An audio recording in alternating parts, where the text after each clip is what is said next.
Saudações a todas e a todos, dando continuidade à programação da nossa disciplina Gestão de Recursos Humanos em Unidades de Informação.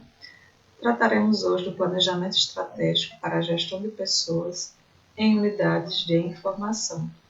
O que seria esse planejamento estratégico?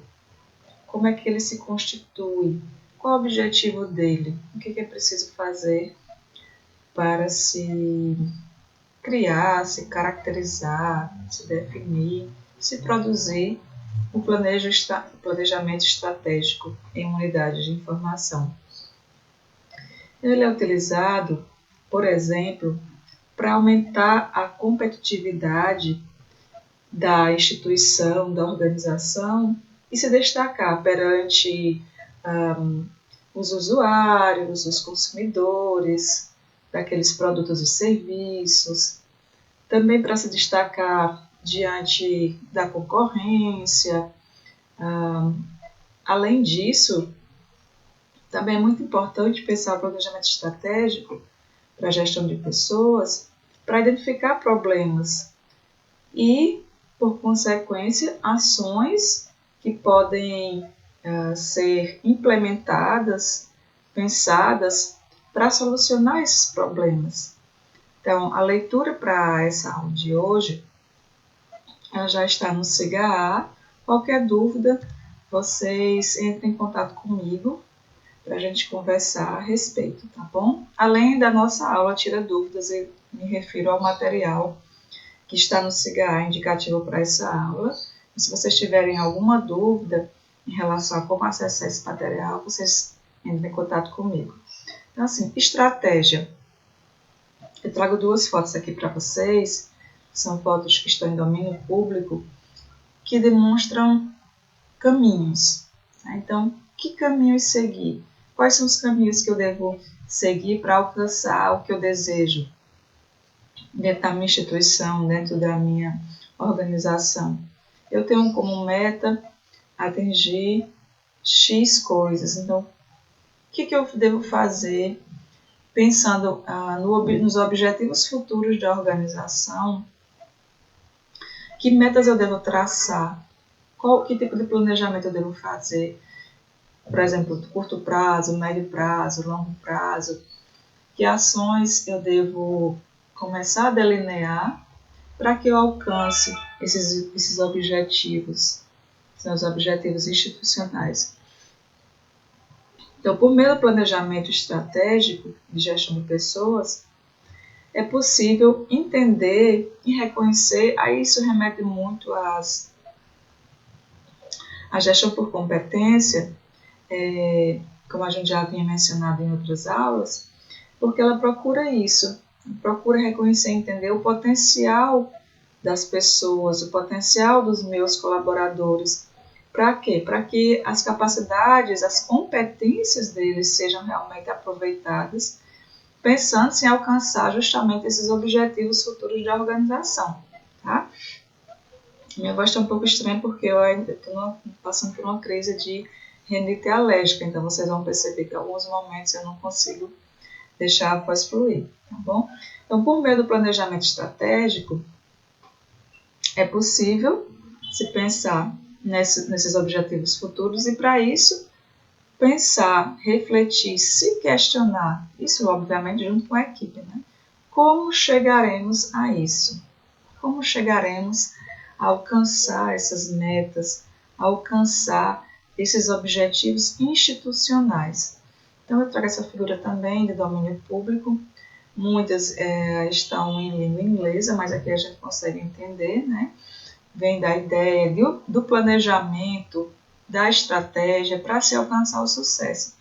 Então, é preciso entender que o planejamento estratégico ele está muito conectado a se pensar, por exemplo, na gestão das competências, na gestão dos talentos. Inclusive, essa disciplina ela prevê isso, prevê se trabalhar os talentos. A gente, inclusive, realizava na modalidade presencial. Eu acho que a gente também poderia tentar um show de talentos, né? Talentos que vocês têm para além do que vocês utilizam no dia a dia da biblioteconomia. Nós falamos nas aulas, né? Foram 2 aulas sobre gestão por competência, está realmente intrinsecamente ligado ao planejamento estratégico, essa gestão das competências, dos talentos na organização. Porque se vocês lembrarem, nós falamos das lacunas do que aquela vaga, daquele cargo, ele necessita enquanto competências técnicas e comportamentais e o que aquele colaborador, de repente, alguém que está concorrendo àquela vaga, tem. Né? Então, essa lacuna, ela precisaria ser preenchida e por meio também da gestão por competências, com treinamentos, com capacitações, enfim. Então, assim, no planejamento estratégico, isso é fundamental. Se analisar os talentos, as competências de cada colaborador, observar as lacunas a serem preenchidas, ou de repente não há lacunas, há realmente mais competências do que as desejadas para aquela vaga, para aquele cargo. Então, se traçar um plano de cargos, de carreira, um plano de carreira, na realidade, um plano de carreira para aquele colaborador que tem competências a mais do que as necessárias para aquela atual função que ele está exercendo. Além disso, pensar, por exemplo, nos treinamentos, em remanejamentos, ou esqueci o termo agora que se usa, essa realocação, se colocar em outras funções que de repente, obviamente que o colaborador tem que estar de acordo, viu gente? A gente não está aqui incentivando, se forçar e se assediar de forma alguma nenhum colaborador para que ele se sinta mal, mas é preciso realmente conversar com ele, tirá-lo de uma zona de conforto que vai fazer com que ele, talvez nesse momento não consiga enxergar, mas trará benefícios também para ele, não só para a organização. Né? Além disso, se pensar, por exemplo, no impacto da produtividade no alcance das metas a serem alcançadas. Então, o planejamento estratégico trabalha com tudo isso. E é possível refletir que se trabalha com isso, é um modo de pensar, ele envolve, como dizem os autores, que Avenato Maximiano e Oliveira, os autores utilizados para essa apresentação, que envolve realmente um modo de pensar.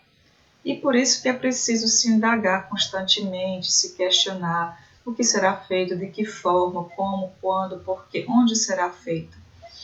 Porque o planejamento ele precisa envolver esses questionamentos, ele precisa envolver essa fase de analisar os objetivos da instituição, as metas, onde se quer chegar, os problemas também, fazer um desenvolvimento, que isso vai envolver, obviamente, um plano, um planejamento, a execução e a revisão. Vocês com certeza já sabem, desde da disciplina de gestão de unidade de informação, que é cíclico. É cíclico porque essa análise ela deve ser constante, que envolve o feedback e a retroalimentação. Né? Então, em tudo que se vai fazer, em todo tipo de planejamento, de ação, é preciso sempre fazer essa avaliação constante, fazer essa análise, para que não se deixe tudo para o final e não se possa depois voltar atrás, ou se possa voltar atrás, mas com prejuízos, não é? Dependendo do que foi desenvolvido, do que foi executado. Então, essa revisão, essa análise, ela deve ser constante, análise em relação a se avaliar o que está sendo feito em cada etapa. Né? Essa avaliação se avalia o processo, se avalia também a atuação das pessoas e essa atuação em termos de competências técnicas e comportamentais. Né? Então, por quê? Qual a motivação de se planejar a partir dessa visão estratégica? E aí os autores trazem para nós um pouco do que já conversamos antes, visando, obviamente, alcançar metas, objetivos. Por consequência, quando se trabalha com essa visão de alcançar metas e objetivos, se visa sendo redundante, a gente acaba sendo redundante na fala, mas no texto não, tá, gente? Pelo amor de Deus, no texto evitem redundância, porque fica muito cansativo e empobrece a linguagem também.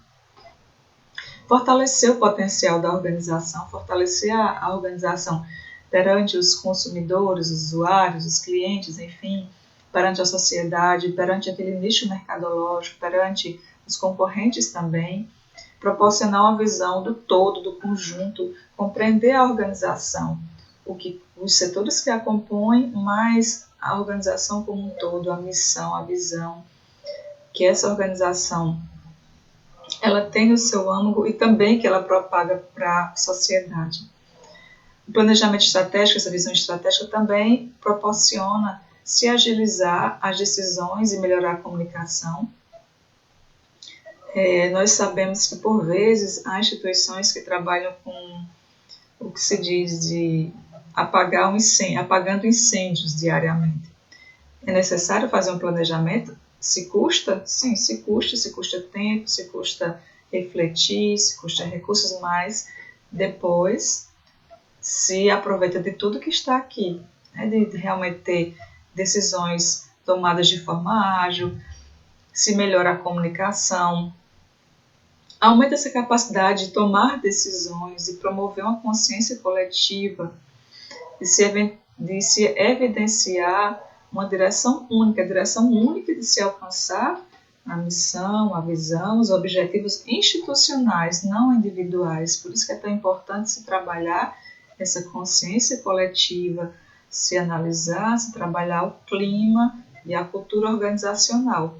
E, por consequência, quando se trabalha tudo isso, vai se melhorar, obviamente, o relacionamento da organização, e isso envolve o clima e a cultura organizacional, tanto interno quanto externo, com cliente interno com cliente externo.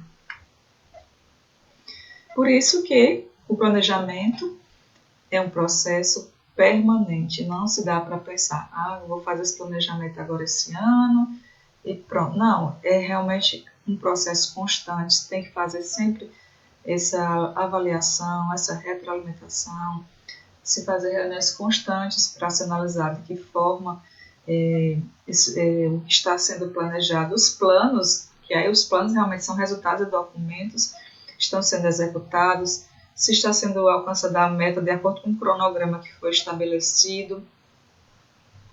Então, não dá para pensar, eu vou planejar e vou deixar com os meus colaboradores.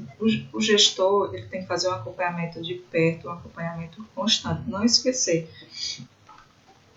Se pensando sempre nesse cronograma, se pensando no que se deve entregar enquanto produto, enquanto serviço, se pensando na satisfação dos clientes, dos consumidores, internos e externos.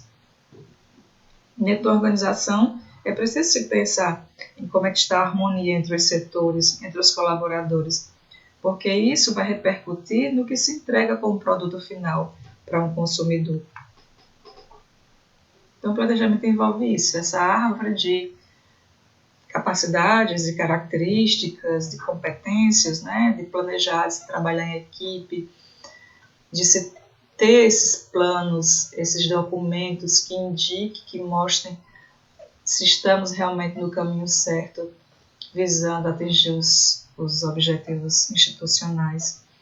Se trabalhar com foco no cliente, na atenção do cliente, satisfazer as necessidades de informação dos nossos consumidores, dos nossos usuários. E para isso se trabalha com ideias, se observa os concorrentes, as oportunidades, se trabalha o marketing, principalmente com olho no marketing digital. Então, nós ainda não estamos trabalhando bem com isso. Procurem cursos. Se vocês desejam, se querem desenvolver, há tantos cursos trabalhando hoje o marketing digital. É importantíssimo. E as ferramentas que tem à disposição e de que forma devemos trabalhá-los para promover melhoria no nosso setor, por exemplo, né? Quais são as condições ideais para se realizar um planejamento estratégico, para se construir isso na nossa organização. Como já foi falado anteriormente, a questão da consciência. Essa consciência que traz dentro de si esse clima, essa cultura organizacional que deve ser colocada nessa cultura organizacional, a instituição que você está trabalhando, essa consciência da necessidade de se trabalhar, porque por vezes a não consciência, a não compreensão da necessidade de se ter um planejamento estratégico está imbricada, está no âmago da cultura organizacional. Não há nessa cultura organizacional essa visão da importância de se ter um planejamento estratégico, de se construir constantemente esse planejamento estratégico. Então, a consciência, a decisão por utilizar esse envolvimento efetivo de todos, isso da direção, da gestão, da mais alta gestão, mais alta administração, até o colaborador, até todos os colaboradores estarem envolvidos. E para isso, como falado anteriormente, um clima organizacional propício, informações relevantes para que se execute esse planejamento. Porque se sonega informações, isso vai ter repercussões depois. Então, todas as informações, todos os questionamentos dos colaboradores precisam estar à disposição. Nenhum questionamento é inválido. Então, os colaboradores precisam ser estimulados a questionar e terem todas as informações disponíveis para se planejar. Porque, como nós vimos na aula de assédio moral, aqui também pode entrar o não fornecimento de informações para aquele colaborador específico, com o objetivo de que ele se dê mal, que ele não planeje a contento, e isso repercuta futuramente e ele seja penalizado. Então, até aqui também pode entrar fortemente, pode ter sérias consequências para a organização. E essa participação, para se planejar, deve ser organizada com os setores, com suas ações a serem desenvolvidas, muito bem organizadas, para que depois o colaborador diga, não era minha atribuição, era atribuição de fulano de tal. E aí se comece outro conflito. E a gente já vê que os conflitos, eles não são fáceis de ser gerenciados. Possíveis se trabalhar assim, mas não são fáceis de ser gerenciados. Então é preciso que tudo seja bem dividido, planejado, apresentado para as equipes e as atribuições muito bem delineadas para cada colaborador. Então, quais são as etapas, conforme os autores Chiavenato, Maximiano e Oliveira, as etapas do planejamento estratégico? Se faz um diagnóstico para se observar, se ter em mente, se saber como está a organização, aquele setor, quais são os problemas, e aí se pensar quais são os objetivos. Por que a gente está aqui planejando? O que é que foi diagnosticado? Vai se formular possíveis ações a serem realizadas, a serem promovidas, se implantar, se implementar, se controlar e acompanhar e fazer essa avaliação. Então, é cíclico, não está aqui, está nesse formato, tá, gente? Mas isso tudo aqui é cíclico. Fazer um diagnóstico, se observar os objetivos institucionais para se criar objetivos para aquele planejamento específico daquele setor, se formular hipóteses, se formular ações, se implantar essas ações, esses serviços, esses produtos, se observar constantemente, fazer esse controle realmente. Então, os usuários eles estão satisfeitos, eles estão utilizando, eles não estão compreendendo, eles não estão contentes, não estão querendo retornar para consumir esse serviço que estamos promovendo, que estamos entregando para ele. Não tem algum problema, é preciso então realmente fazer essa avaliação constante. Por exemplo, eu posso citar para vocês, a bibliotecária me falou em serviços de acompanhamento e avaliação, ela me falou de um serviço que era pelo Skype. Eu não vou lembrar dos detalhes para falar para vocês, tá? Mas a equipe implantou esse serviço pelo Skype, atendimento pelo Skype. e fizeram realmente todo esse passo a passo. E aí, nesse acompanhamento, observaram que os usuários estavam utilizando o Skype para conversar com os amigos, né? O Skype lá nos computadores da biblioteca para conversar com a família. Então, eles não estavam procurando um serviço de referência via Skype, um atendimento. Então, por meio dessa avaliação, eles decidiram descontinuar esse serviço. É preciso fazer isso constantemente para não se perder oportunidades, não se perder recursos financeiros, né? Então é preciso, né? E nesse diagnóstico, os autores trazem as fases, aqui trazem detalhadamente o diagnóstico. Como é que se faz esse diagnóstico? É preciso fazer uma avaliação, uma análise crítica da situação existente, o que é que estava ocorrendo.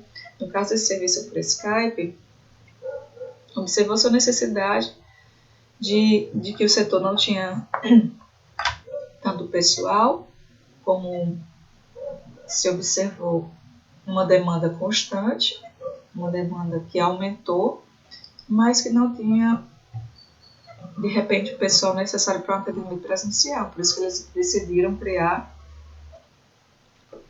um atendimento via Skype. Tá? Então foi feito isso, esse levantamento das condições internas e externas da organização, conhecendo a realidade atual daquele setor, da instituição como um todo, e verificado o potencial existente a uma dada situação. Nessa situação que, com poucas pessoas para o atendimento presencial e, de repente, também com alunos que poderiam não necessitar se deslocar, poderiam fazer isso via Skype. A gente sabe que hoje em dia já há outras ferramentas para se utilizar esse serviço. Não seria o Skype, acredito que não se utilize, mas eu estou falando na biblioteca da UFC, eu posso até estar falando algo que não existe, que realmente estão utilizando, mas até onde eu sei, tá, gente? Até onde eu sei, foi descontinuado, dado descontinuidade. Então foi verificado que poderia ter realmente um potencial de se trabalhar com esse serviço de informação, um serviço de referência via Skype. Então se analisou essa visão do presente e do futuro para se ter uma execução da estratégia. Só que na realidade, como eu já falei anteriormente, infelizmente, não deu certo por meio dessa avaliação, desse controle. Se observou que o serviço não estava sendo utilizado como deveria. A gente sabe que pode acontecer, né? É importante, por vezes, se fazer testes, pilotos. Isso em pesquisa é fundamental, para se observar se realmente vai ter uma adesão. Se se não, né? Nesse caso não existe esse pronome reflexivo, mas convidar pessoas para testarem produtos, para testarem serviços, antes que se invista muito, se for o caso, em recursos financeiros, uma soma expressiva, que se empenha muito tempo, em algo que de repente precisa ser otimizado, precisa ser melhorado. É interessante fazer esses testes. A gente sabe que muitas instituições, empresas fazem esses testes pilotos, testes com consumidores, antes de lançar uma versão final. Quais são as características do planejamento? Para que ele realmente serve, né? Então, as características do planejamento estratégico são de utilidade, flexibilidade, estabilidade, continuidade. No caso da utilidade, vai estar conectado, por exemplo, à flexibilidade, estabilidade e continuidade. Se vocês refletirem sobre esse serviço, por exemplo, do Skype, ele proporcionava muita flexibilidade em você poder fazer isso de forma remota. Tá? Em relação à flexibilidade, o planejamento deve estar ajustado às condições ambientais, ou seja, prever possíveis mudanças. Tá? Isso não significa que podem ocorrer mudanças que não foram previstas, tá, gente? Isso significa que podem ocorrer mudanças ambientais externas que não foram previstas, cenários que não foram imaginados. Isso pode ocorrer e é preciso ter essa flexibilidade de se imaginar que essas mudanças podem ocorrer e podem não estar no controle. Ou seja, a gente pode não controlar essas mudanças. É preciso ter em mente, ter essa consciência, tá bom? Em relação à estabilidade, para que as pessoas possam integrar esse planejamento estratégico no seu dia a dia, sem traumas, sem essa imposição. Por isso que é preciso envolver a equipe, conversar, dialogar, promover essa consciência coletiva. E a necessidade de continuidade desse planejamento, ou seja, deve ter mecanismos que comprovem sua aplicação contínua, de forma contínua. Que esse planejamento estratégico ele não tenha um fim após ele ser implantado. Ele é sempre analisado, sempre retroalimentado, a aplicação dele é contínua. Além disso, outras características, né? Simplicidade, amplitude e globalidade. Ele deve ser objetivo e simples para que todos compreendam, porque quanto mais for complexo esse processo, mais difícil vai ser de implantar. Tá? Em relação à amplitude, precisa se analisar. Em relação a isso, quem vai estar envolvido nesse planejamento? Quais os setores, quais as pessoas, quais as unidades e as atividades. Por exemplo, num sistema de bibliotecas. Todo o sistema vai estar envolvido ou só a unidade X estará envolvida? Tá? Em relação à globalidade, deve cobrir adequadamente toda a organização, mas não deve impor limitações que possam causar perda de iniciativa e liberdade de ação. Tá? A gente sabe que, por vezes, as pessoas não se sentem à vontade para propor ideias que, por vezes, são soluções maravilhosas para certos problemas, porque se tolhe a pessoa, se impõe-se que a pessoa não expõe as suas ideias, suas reflexões. Isso faz com que as pessoas se inibam e se tranquem cada vez mais em si mesmas, porque elas não têm essa liberdade de agirem. Então, precisa ter muito cuidado com isso também. Além disso, né, continuando as características do planejamento, tá? O planejamento ainda tem como características, isso de acordo com o Valentim. Então, todas as características apontadas são de acordo com o Valentim 2008. As referências elas estão ao final dos slides. Você tem unidade e coerência, ou é preciso realmente ter? Tá? Então, colocar apenas um plano de cada vez para um determinado objetivo. É preciso colocar um plano de cada vez para se evitar a confusão. E deixar sempre aberto que é preciso, se houver necessidade, elaborar outros planos secundários, tá bom?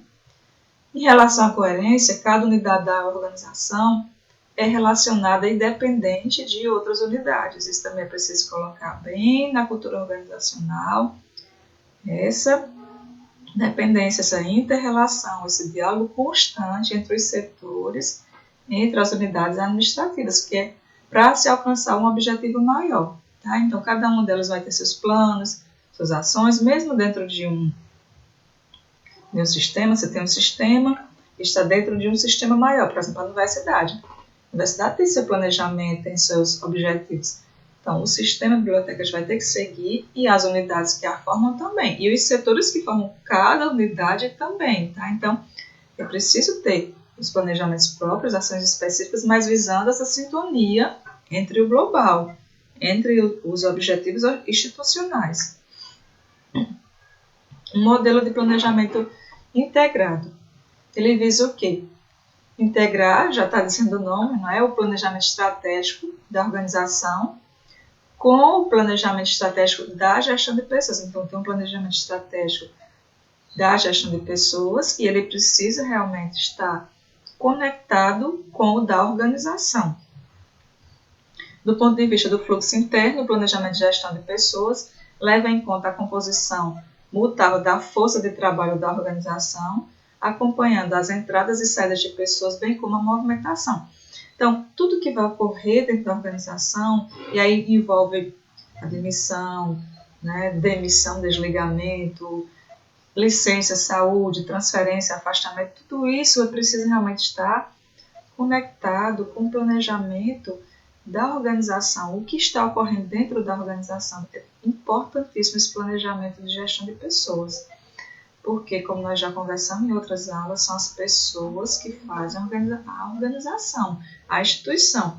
Então, o planejamento estratégico de gestão de pessoas, ele precisa estar conectadíssimo com o planejamento estratégico da organização. Então, planejar com essa visão integrada. Por isso que é importante definir quais são as responsabilidades dentro do planejamento estratégico, dentro das ações que estamos empreendendo da organização, as oportunidades, essa previsão de cenários, como eu falei, que pode ocorrer. É possível prever vários cenários, mas não todos. Há cenários que realmente são inimagináveis, como os que estamos vivendo atualmente na pandemia, que afetou toda e qualquer instituição, organização. Esse cenário a gente já pode pensar aqui nele, que envolveu realmente riscos, certezas e incertezas. Mas mesmo nos cenários previsíveis, aliás, não mesmo, né? Na realidade, com esses cenários previsíveis, é preciso prever também os riscos, certezas e incertezas de realizar esse planejamento. Dentro desse planejamento é preciso estabelecer e pensar os recursos que nós temos disponíveis e os cronogramas. Então, eu tenho um cronograma, eu preciso segui-lo. Ocorreu um cenário imprevisível, a gente vai precisar redefinir tudo isso aqui, tá? Redefinir, por vezes, toda a organização, toda a instituição, para sobreviver. Isso está acontecendo agora com as instituições, né? Houve um momento de impacto muito grande com o cenário imprevisto, depois um cenário de sentar, de acomodar e de pensar no planejamento diante do que estamos vivenciando. A metodologia para implantar esse planejamento estratégico integrado. É preciso observar o quê? A situação competitiva e o posicionamento que nós estamos agora enquanto organização. Então, quem são nossos concorrentes? Onde estamos no mercado? Nosso posicionamento no mercado? E como estamos? Onde queremos chegar? Esses questionamentos devem ser constantes na instituição, dos gestores, dos colaboradores. Como estamos enquanto organização? Onde nós queremos chegar? Como faremos para chegar onde queremos? De que forma? O que faremos e como faremos? O como faremos é realmente essa visão estratégica. Então, como estamos? Nossas diretrizes, nossas estratégias, é preciso analisar isso constantemente. Os objetivos que nós traçamos, estratégicos, nossas metas, onde queremos chegar, de que forma faremos os planos de ações, de ação que nós delineamos, estamos implantando, e como essa visão constante estratégica para se chegar a um novo posicionamento. Então, nós analisamos, fizemos esse diagnóstico para se chegar a isso, para se chegar a um novo posicionamento. Podem ocorrer situações não controladas? Sim, situações externas, ambientais não controladas. Mas se planeja dessa forma e se avalia constantemente, pensando nessas situações, nesses riscos que podem atingir nossa instituição. Tá? Então, como a biblioteca se tornará a melhor fornecedora de serviços para os seus clientes, para os seus usuários? Nós estamos no como. Como? De que forma? Estamos refletindo, elaborando nosso planejamento estratégico. É preciso colocar sempre essa pergunta. Nossa biblioteca, nossa unidade de informação, para satisfazer as necessidades dos nossos usuários. O que é preciso fazer? O que é preciso melhorar? O que é preciso implantar? Que tipos de processos, de fluxos? Como nos superar? Como nos superarmos? Como melhorarmos? O que é preciso realmente fazer em termos de serviços? Será que o problema está ligado ao atendimento ao cliente, a quem está em contato direto com esse cliente, com esse usuário? Quais os investimentos que deverão ser feitos para se crescer continuamente? Então, assim, o que eu preciso fazer em termos de investimento, seja investimento em pessoas, em recursos tangíveis, intangíveis, para que esse crescimento ele seja contínuo. Não apenas crescer hoje, que está numa situação não muito confortável, mas se fazer um crescimento continuamente, se estabelecer metas de se crescer X% ao ano, se atingir X% de clientes, por exemplo, se crescer a ponto de ser a organização que está em primeiro lugar no estado do Ceará, no Brasil, se colocar realmente isso nas metas e se investir, eu sempre estou usando esse se, e por vezes não tem nada a ver, viu, gente, com os verbos que eu estou utilizando, tá? Mas é porque venho com um pensamento e chega outro mais à frente, isso acontece muito, tá? Então vocês desconsiderem. Então, o que é preciso fazer? Quais investimentos realizar para se alcançar esse crescimento contínuo? Nesse processo de se elaborar o planejamento estratégico, ele também faz essa constante avaliação, esse constante acompanhamento. É preciso se estabelecer indicadores. Esses indicadores vão mostrar de que forma os planos, de que forma as etapas elas estão sendo realizadas e estão a contento, estão sendo alcançadas como foram previstas. E por isso é preciso se estabelecer indicadores. Se estabelece indicadores, por exemplo, ligados à infraestrutura, envolve, por exemplo, espaço físico, equipamentos, ligados, por exemplo, aos recursos humanos. Hoje em dia a gente não utiliza mais esse termo, mas uma nomenclatura utilizada por esses autores, tá?